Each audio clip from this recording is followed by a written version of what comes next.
Greetings, ladies and gentlemen, and welcome to this latest rendition of Tales from Outer Space. Taken from the subreddit HFY. All the relevant links will be down below.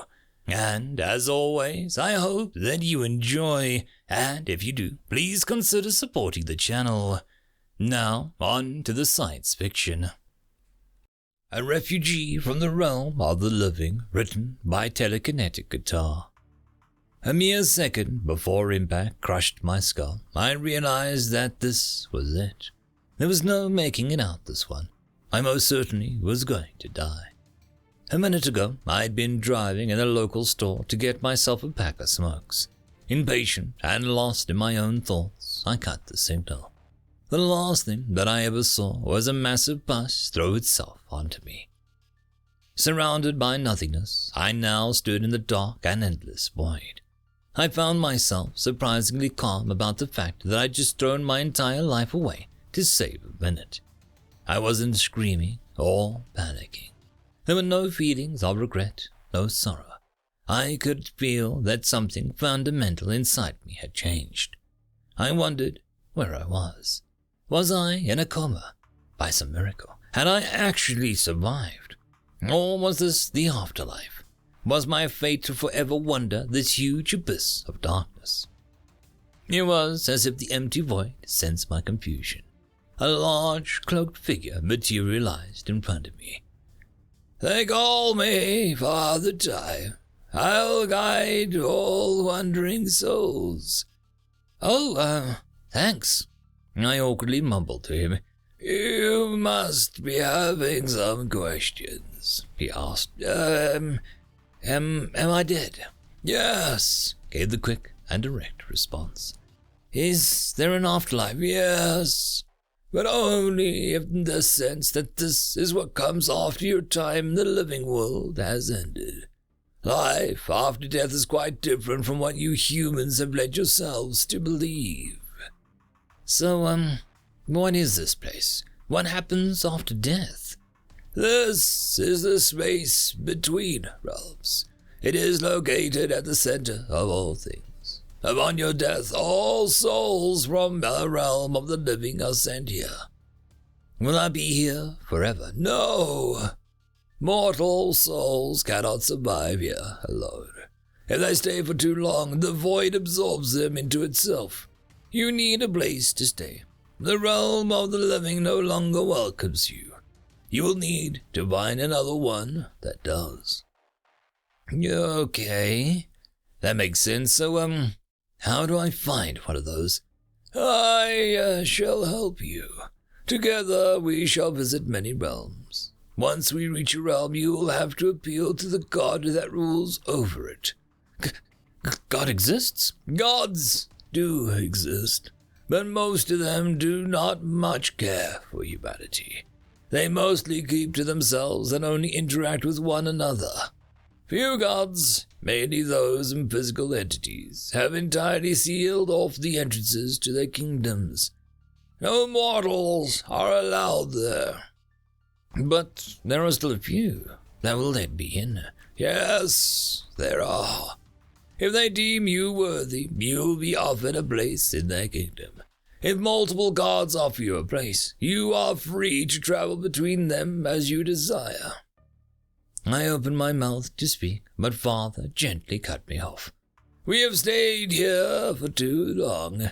Come, let me take you to the nearest realm. Close your eyes." I did as I was told.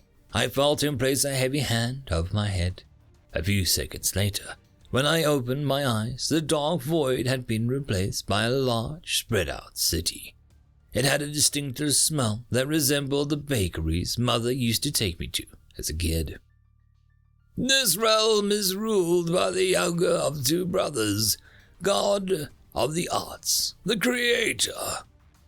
We walked through the land of the artist. I saw painters and dancers, writers and musicians, actors and directors, even chefs and comedians. Everyone expressed themselves through their own form of art. After a while, I began to hear a song so captivating that I had no choice but to seek out its source. When I finally found it, I was greeted by a rather peculiar sight. A plump old man stood next to a circular wheel almost as big as him. He used one of his hands to rotate the wheel, constantly shifting its speed and direction. Wearing a synthetic glove, he used his other hand to make various gestures in the air. It seemed like the music that had mesmerized me was being created from these hand movements. "Is that an instrument?" I asked the jolly old man. "Yes, this is a rahalio. I form the chords in the air using my left hand, and I move the wheel accordingly to create the sound. The movement of the gloved hand creates a magnetic field. In the field's presence, the wheel is able to create music. The blueprint for the rahalio has been in my family since generations. When I was alive, I spent my entire life trying to create this instrument without any success. Most of my friends laughed at me. When I came here, God had one look at the design and marveled at his ingenuity. He even had his brother create the instrument for me." "May I try?" I asked him. "Of course," he replied. Handing over the glove, he began to explain the fundamentals of the instrument to me. When I gave it a try, no sound came out. After a few minutes of struggle, when I finally managed to create some sound, it came out as shrill and cacophonous, not sweet and melodious, like when the old man had played. He spoke with a smile. "It's actually not as easy as it looks. Needs at least a decade of solid practice." I moved on. Father Time led me to the creator's castle. Inside, I saw countless artifacts, beautifully painted canvases, vinyl records, sculptures, musical instruments, and so much more. Some of the walls were even sprayed with colorful graffiti. Finally, we came across the mighty god. He sat on his throne, large as a giant. He was certainly bigger than any skyscraper I'd seen on Earth. Otherwise, he looked like a man no more than 50 years old. He wore simple clothes. His hair was grey and thick. Father Time spoke. "To request refuge, kneel before him and speak. When God looks at a mortal, he can see a mortal's past. Based on what he sees, the Creator will come to a decision." I did as I was told. "My lord, I have no artistic talents. I cannot paint or dance or sing. But I am moved by what I see around me, and I am eager to learn. Would you offer me a place in your kingdom?" God looked at me. With a voice that echoed across the room, he spoke. "There's a fallacy in what you think. That is how art is. Every soul has an innate ability to create. No one shall ever be denied entry here simply because they feel that their art is inferior to others. One of the most beautiful things about art is its subjective nature. For everything you create, there'll be somebody or the other who appreciates it. Maybe because it reminds them of a certain memory, or maybe that's just how their mind works. That somebody else may even be yourself. For the first and foremost, an artist creates for one's own self and soul. But child, I cannot offer you a place in my kingdom. I looked at your time in the realm of the living. Your entire life, you've looked down upon the artist. You laughed at his resolve, mocked his way of living and his endured life. Never once in your adult life you attempted to create something for yourself. When your own daughter told you she wanted to dance for a living, you even threatened to stop talking to her. You are not welcome here." The words were harsh as they stung, but they rang true. Indeed, throughout my life, I had looked down upon the artist. I had even gone to completely shun the artist in my pursuit of the sciences. "It is all right. Countless other realms and gods still remain," Father spoke. "Now, we shall visit the elder brother, god of knowledge, the scholar." Soon we were in a completely new land.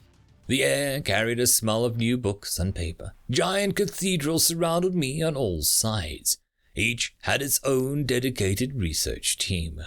I met scientists, mathematicians, professors, historians, doctors, biologists, amongst many others. The only thing that they all had in common was their inherent desire to learn. I even found entire buildings devoted to the study of magic and alchemy. There were engineers working hard so that they could create machines and bring some of their favorite science fiction concepts to life. One of the smaller cathedrals caught my attention. For a building that appeared so simple compared to the others, it was crowded and bustling with activity. I made my way inside. Everyone was seated around a small levitating sphere. They were all busy taking notes and performing calculations. "What are they all doing?" I asked the girl near me. "We've created our own mini-universe. All of us are observing its peoples and the laws of nature that govern this little universe. It is so exciting. We've already learned so much about our own world that we never knew." The god of knowledge had the biggest building of them all. His castle was full of graphs, globes, and laboratories. Blackboards all over were full of complex equations. I made way to the throne room. God wore a lab coat, and his smooth grey beard almost reached the floor. Like I had done before, I knelt before him and spoke. "Lord, I've spent my life in the pursuit of sciences. I've even rejected the art to do so. Surely you must have a place for me in your kingdom." "My child, indeed it is true that you've spent your life in science.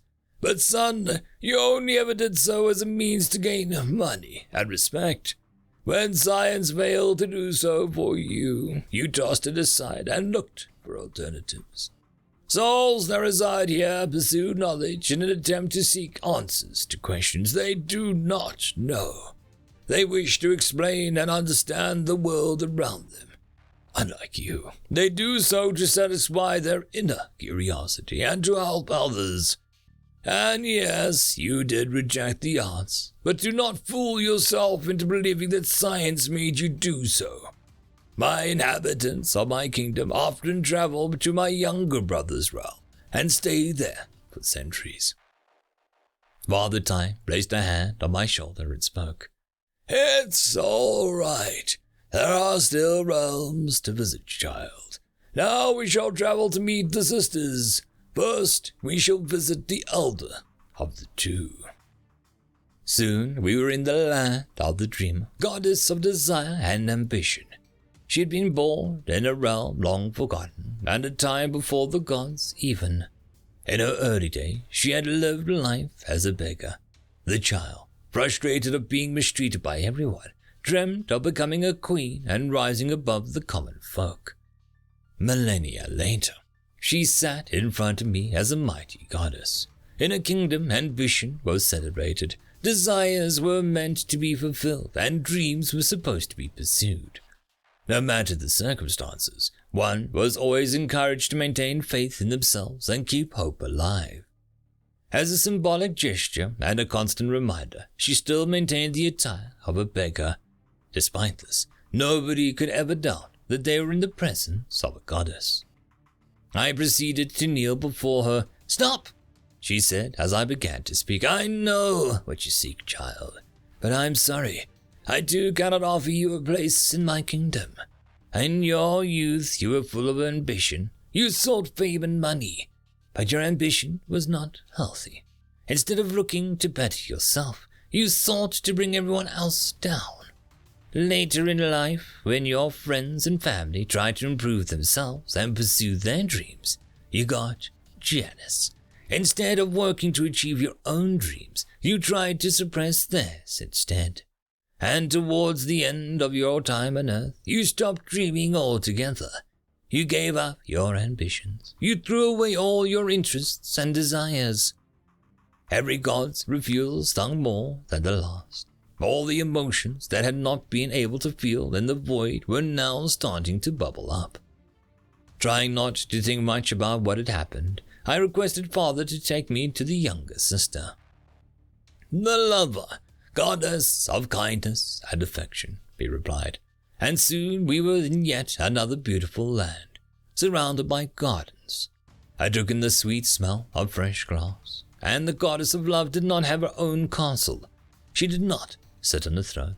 She spent all her time with her subjects, slender and graceful and bare-chested goddess with a denim jeans and a long hair was the most beautiful woman I had ever laid my eyes upon. Her smile was lovely and her voice was gentle. Happy campfire songs played all over the gardens. Everyone loved each other and lived like a family. Souls were nurtured and showered with all kinds of affection. The affection of a concerned parent who is ready to sacrifice everything for the happiness of his kid. The affection of a teacher who wants his students to learn. The affection of spouses, friends, and siblings. Every form of affection, from respect to pity, was displayed and celebrated. The few who believed in polygamy kept multiple partners. Rather, the goddess carefully selected the one. I knelt before her and spoke. My goddess, I came here seeking a place in your kingdom, but I cannot bring myself to do so any longer. I realize that I do not deserve to be here. I have lived a selfish life. I took the love of my parents for granted. Not once did I reciprocate that love or think about their happiness. I demanded and demanded from my wife, never stopping to think about what I could do for her. I betrayed my dearest friends when it suited me, and I turned my back on my children when they did not do as I asked. The last thing I did as I left my house was shout to my family. They were crying, and all I could think about was my own box of cigarettes. Tears started to appear in her eyes as she listened to me. You speak the truth, my son. Yours was a life devoid of love and compassion. You've hurt more people than you shall ever realize. My kingdom does not welcome souls such as yourself. But by realizing your follies, you have taken the big first step. I hope to someday welcome you into my realm. But for now, you shall have to leave. When we reached the next realm, I did not even bother to look around. I dropped down on the floor within a second. All my pent-up emotions burst out from me in the form of tears. As always, Father Time placed a hand on my shoulder to comfort me. Sobbing uncontrollably, I spoke. Mine is a life wasted and full of regrets. I've been so stupid all these years. How did I never see it? I have behaved like a complete idiot. Snot and tears had drenched my face, but I went on. I am worthless. I could have become an artist. I could have given my family a better life. Forget loving my family. I could not even love my own self. Please, take me back to the void you found me in. Let it devour me, eat me, make me part of itself. I do not want to live in this realm anymore. Sitting down next to me, Father spoke. And what purpose would that serve? I don't deserve to be. Which realm is going to accept someone like me? I know one that will. I looked at him. What? Tell me about it. Take me there. I already have. Look around. Standing up, I noticed the place Father Time had brought me for the first time. We were in a dimly lit cave. Apart from the two of us, there was nothing else here. The only sound was that of water trickling in the far distance. Where have you brought me? Is this another realm? I asked Father. Yes, this is my realm. I live here. You're a god? Yes. It was stupid of me not to realize this earlier. It was so obvious. I had seen his powers. Clearly, Father Time was not mortal. This realm welcomes me. Yes, I welcome all of those who wish for a second chance. Now, follow me. We walked towards the sound of trickling water. After a long time, we came across a large and violent river. Dipping his hand inside the water, father spoke. My realm is not as big or exciting as the others we visited. All magical power I can muster I spend on this river. What's so special about it? I asked. As long as they truly repent their deeds, it offers souls like you a second chance. Now, step in and keep swimming upstream until you reach the source. It's gonna be a long journey. Slightly embarrassed with myself, I told father that I'd never learned how to swim. It does not matter, for those who truly wish for another chance cannot drown in this river. Just remember, you have to keep swimming no matter what. I stepped inside the river. The water was a frenzy. I was the coldest that I had ever been. I prepared myself for the long swim.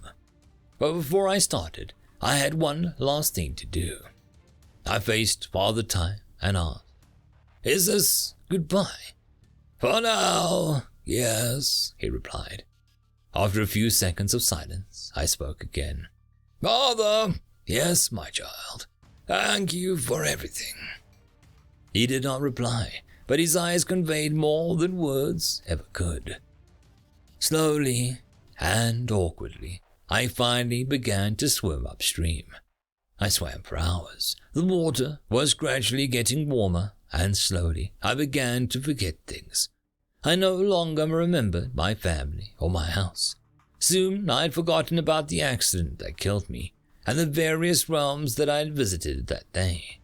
By the time I reached the white light, I had forgotten who I was and what I was doing. All I remembered was a voice telling me to not stop. There was something about the voice that comforted me and made me trust it completely. On Earth, a young man rushed to the hospital. A few minutes ago, he had received some very important news. His wife had gone into labor. Soon, he would become a father. End of chapter. And that, my friends, concludes this video. I hope that you enjoyed, and if you do, please consider supporting the author, even by popping over and leaving a thumbs up or a nice comment, just to show your appreciation for the story. However, if you wish to support this channel, there are links down below which will help immensely. I will see you all in the next one, and until then, I hope that you have a fantastic day. Cheers.